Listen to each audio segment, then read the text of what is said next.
El día de hoy tengo un invitado súper especial, pero primero necesito recordarles que nos pueden visitar en nuestra website, decisiondelojo.com, también en nuestro canal de YouTube y por supuesto que nos pueden agregar en el Twitter de R. Gustavo Adolfo. Y pues nada, para empezar, voy a hablar con mi querido amigo Kevin Ignatius. Kevin, welcome. Thank you very much, Gus. How are you? Very fine. Thank you for coming and accepting this invitation. Thank you for letting me part of this. It's a brilliant idea. Yes. We are going to be talking about how to change minds in organizations, right? Okay. However, I want to ask you, who is Kevin? Where are you from? That's a very long question. There's a rather long answer to that question. I was raised in the Middle East. I did my schooling there. Then I moved down to India for my education. I did a degree in psychology. During that time, I started up a company of my own with a friend of mine. We were in partnership. It was software as a service. From there, I moved on to working for another organization in business development, developing new property businesses, marine infrastructure, sustainable housing. These are the types of businesses we started developing under that banner. And I finally, before I came here, my last job was as a business development specialist for an HR consultancy. And it was during my time there that I realized that I really have an affiliation for the way human beings or human capital works in an organization. So I decided to pick up a degree with it, and now I'm here. Yeah, okay. Well, it's very interesting actually, because as far as I understood, you were an entrepreneur, yeah, right? I was an entrepreneur for 2 years. So you were focused probably on how to bring this company, how to build it, and everything. So, and then you will, like, now you're more focused on the human resources, right? Absolutely. So, what do you think are the challenges for precisely change minds in an organization? It's very interesting that you're asking this question, because I'm currently doing my dissertation on this exact topic. I'm doing my dissertation on what is the employee reaction to change, because those are the minds that you need to change to make any change successful in an organization. And what do you need to make that change successful, if your question is that right now, through my research so far, I've realized that there is a factor called trust. And trust is very important. Now, trust is, for us, it's just a concept, but there is an actual definition to trust. And if you're able to create trust within an organization, you can have commitment.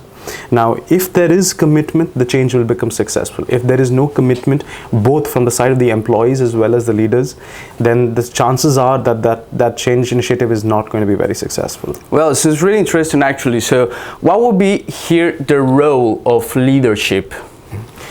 The role of leadership is very vital. The role of leadership is, one, to state why the change is happening. Most of the times, the leadership themselves are not sure if the change is important or not, and that's why the change falls to the wayside. The role of leadership is, secondly, to build trust with the people who are being affected by this change. And I'm just reiterating the point that I made earlier. I have had so many conversations over the last 3-4 weeks as research for my work, and you realize that the minute that there is no trust between the employees and the leadership, the change initiative has more or less failed, because nobody is participating. And if there is a participation, it is only because they are scared of losing their jobs, they're scared of getting promoted. That's the only reason that participation is happening. The minute the leader does not pay attention to that change, the initiative has fallen by the wayside. So if you want that good sort of commitment, trust is very important between the leader as well as the employee. Probably, what could you bring into an organization? What could I bring into an organization? Yes, considering that your background. Considering my background, I bring one belief. One belief that I've realized, that I've lived in 3 separate countries, okay, and 3 different types of cultures. All right, and I'm considering staying in the UK as also a different type of culture. I realize that people are more or less the same. Everyone shares certain types of motivations, and as an HR professional, it's important to understand what are their motivations, and then design your policies and design your HR processes and design your strategy around it. It's important, if you want to engage your employees, understand who they are.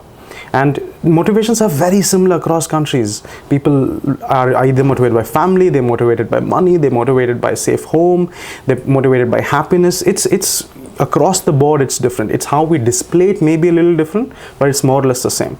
So what I bring to an organization is this knowledge, this belief, and that I will always be guided by this belief in whatever work that I do as an HR professional.